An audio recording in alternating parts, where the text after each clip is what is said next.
High বন্ধুরা, root vocabulary সিরিজের তৃতীয় পর্বে তোমাদেরকে স্বাগতম জানাই। আজকে আমরা এমন কিছু রুট ভোকাবুলারি শিখে নিব যেগুলা তোমার দৈনন্দিন জীবনে খুবই কাজে লাগে এবং তুমি অলরেডি জানো, তারপরও কিন্তু জানো না যে এগুলা আসলে এই রুট ওয়ার্ড থেকে তৈরি হয়েছে, তোমাকে আলাদাভাবে মুখস্থ করতে হয়েছে। তাহলে দেখো আমরা শুরু করে দেই। আজকে প্রথম যে রুট ওয়ার্ডটা শিখবো সেটা হচ্ছে আল্টার। আল্টার মানে হচ্ছে অন্য বা আদার। এই রুট শব্দ দিয়ে তুমি এতগুলো শব্দ শিখেছো বা অলরেডি ইংলিশে অনেকগুলো শব্দ আছে এই রুটটা দিয়ে। তার মধ্যে দেখো, আচ্ছা তোমার যদি কোনো কিছু একটা থেকে আর একটা অন্যটা পছন্দ করার অপশন থেকে থাকে, তাহলে তুমি সেটাকে কি বলবা? অল্টারনেটিভ। যে আমাকে একটা অন্যটা দাও, এটার থেকে অন্যটা অল্টারনেটিভ। তাহলে কি অল্টারনেটিভ, এই যে অল্টার যে প্রিফিক্স আছে তার সঙ্গে নেট যুক্ত করা আছে। অল্টার প্রিফিক্স, অল্টার রুট শব্দ, তার সঙ্গে নেট হচ্ছে সাফিক্স যুক্ত হয়ে কি হয়ে গেল? অল্টারনেট মানে হচ্ছে পরিবর্তন। অর্থাৎ অল্টারনেট, আই হ্যাভ অল্টারনেটিভ বা অল্টারনেট। এখন যদি পরিবর্তন করার আরও সুযোগ থাকে তখন তাহলে তুমি কি করবা? তখন বলবা যে আমাকে আর একটা অল্টারনেটিভ কিছু দেখাও, এটা আমার পছন্দ হচ্ছে না। তাহলে অল্টার রুট তার সঙ্গে নেটিভ বা অরিজিন যুক্ত হয়ে, নেটিভ যুক্ত হয়ে কি হলো? পরিবর্তনযোগ্য। অল্টারনেটিভ মানে হচ্ছে পরিবর্তনযোগ্য। অল্টারনেটিভ মানে পরিবর্তনযোগ্য। এখন ঘটনা হচ্ছে এরকম, যদি কেউ অন্যের উপকার করতে চায়, অন্যের উপকার করে বেড়ায়, তাহলে তারও তো একটা দর্শন আছে যে আমি একদিন পৃথিবীতে থাকবো না, তাহলে আমার কি হবে? আমাকে যেন মানুষ চিরকাল স্মরণে রাখে, এর জন্য সে কী করতে চায়? অন্যের ভালো করতে যায়। হ্যাঁ, অন্যের ভালো করতে যায়। এইখানে আল্টার মানে অন্য বা আদার। এই অন্যের ভালো করা, এই যে ফিলোসফি বা দর্শন, সেইটাই হচ্ছে আমাদের আল্টারিজম, মানে পরার্থবাদ মানে অন্যের ভালো করার যে ফিলোসফি বা দর্শন, সেটাই হচ্ছে পরার্থবাদ। তাহলে এই পরার্থবাদটা যে করে, তাহলে আল্টার থেকে আল্টারিজম, তারপর আল্টারিস্ট, আইএসটি, এটা হচ্ছে নাউন। ওকে, তাহলে এই পরার্থবাদ যে লোকটা করে সে হচ্ছে অল্টারিস্ট। অল্টারিস্ট মানে হচ্ছে পরার্থবাদী। পরার্থবাদী। অল্টারিস্ট মানে হচ্ছে পরার্থবাদী। তাহলে কি ঘটনা ঘটলো? আল্টারিস্ট মানে হচ্ছে পরার্থবাদী, এটা হচ্ছে নাউন। আর আল্টারিস্টিক, এটা হচ্ছে এডিজি, অ্যাডজেক্টিভ। তাহলে পরার্থবাদিতা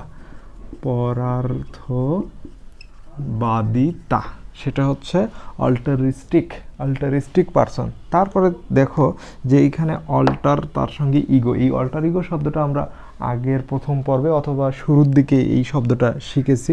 ইগো যে আমাদের রুট ওয়ার্ডের ক্লাসটা ছিল, সেটা দেখলে এটা বুঝতে পারবো। আল্টার ইগো মানে হচ্ছে প্রাণের বন্ধু।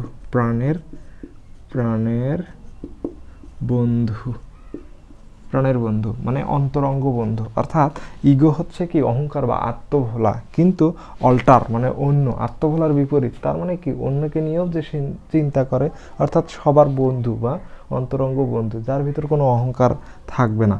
তারপরে দেখো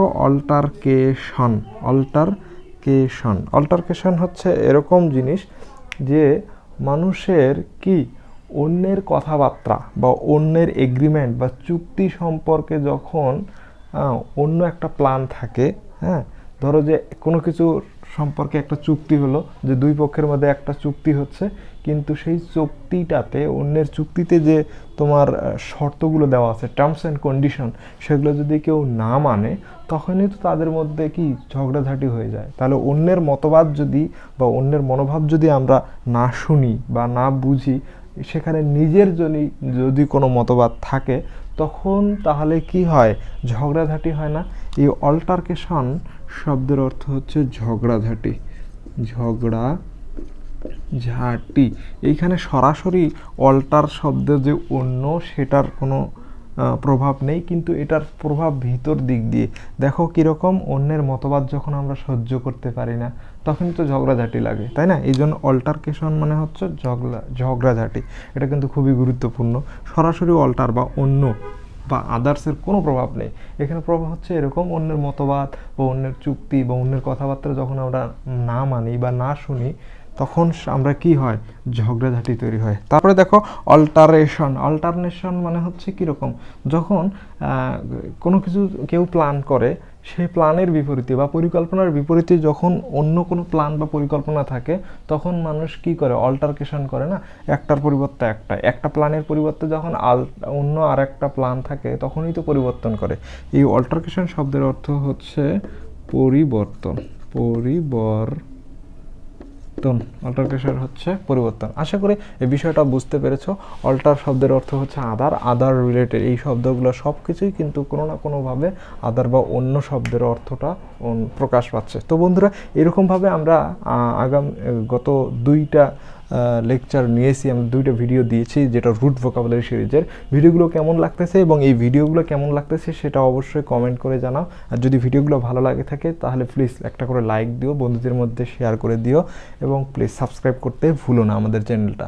এবং অন্যান্য পর্যায়ক্রমে আমরা এরকম অনেকগুলো ভোকাবুলারিজ নিয়ে আসবো। আমাদের মেইন লক্ষ্য হচ্ছে এই ভোকাবুলারিজ স্টকটা বৃদ্ধি করা। আমরা রুট ওয়ার্ড শিখবো, মুখস্থ করার প্যারা যেন কমে যায়, সেই চেষ্টাটাই আমরা করছি। আশা করি তোমরা সাথে থাকবে। সবশেষে একটা কুইজ থাকতেছে, অবশ্যই এগুলো ভালো করে মনোযোগ দিয়ে দেখবা। তাহলে আমরা পরের যে রুট ওয়ার্ড সেটা হচ্ছে ভার্টো হচ্ছে টু টার্ন বা পরিবর্তন বা মুখী বা নিম্নমুখিতা বা ঊর্ধ্বমুখিতা এরকম অর্থ প্রকাশ করবে।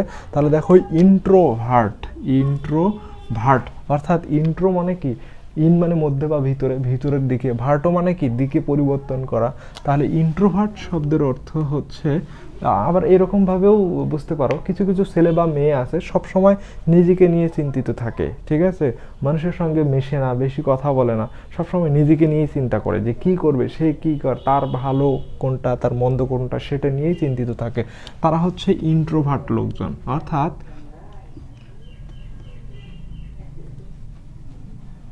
অন্তর্মুখিতা,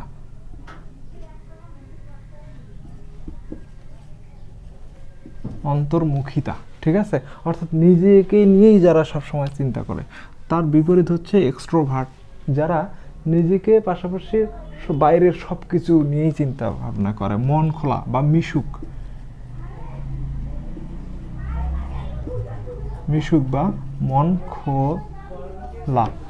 বা মন খোলা হচ্ছে ইন্ট্রোভার্ট পারসন। অর্থাৎ ভার্টো হচ্ছে টার্ন, এক্সট্রো হচ্ছে বাইরের দিকে, অর্থাৎ বাইরে সবার সঙ্গে যারা মেশে তারা হচ্ছে ইন্ট্রোভার্ট পারসন। এরকম ছেলেমেলে আছে ইন্ট্রোভার্ট পারসন।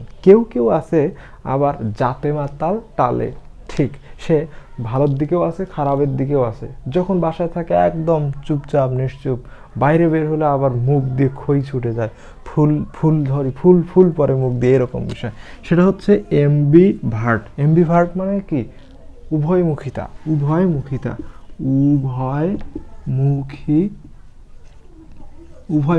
এমবিভার্ট হচ্ছে উভয়মুখিতা। এই যে লাল কালি দিয়ে যেটা লিখছি এমবি, এই এমবি শব্দের অর্থ হচ্ছে বোথ, BOTH। এটাও একটা রুট ওয়ার্ড, বোথ মানে উভয়। তাহলে ভার্টো মানে পরিবর্তন বা মুখিতা, আর এমবিভার্টো মানে কি, উভয়মুখিতা, মানে দুই দিকেই যে, অর্থাৎ এক্সট্রোভার্টনেস এবং ইন্ট্রোভার্টনেস দুইটাই বৈশিষ্ট্যই যার মধ্যে আছে, তাকে আমরা কি বলবো, তাকে আমরা বলবো এমবিভার্ট। বোঝা গেছে বিষয়টা? তাহলে দেখো এই এমবির সঙ্গে আমরা এইখানে আর একটা শব্দ দেখছি, এমবি ডেক্সচারওয়াস। এই যে ওইওয়াস যার সঙ্গে থাকবে সেটা হচ্ছে অ্যাডজেক্টিভের সাফিক্স, এটা আমি পরে বলছি।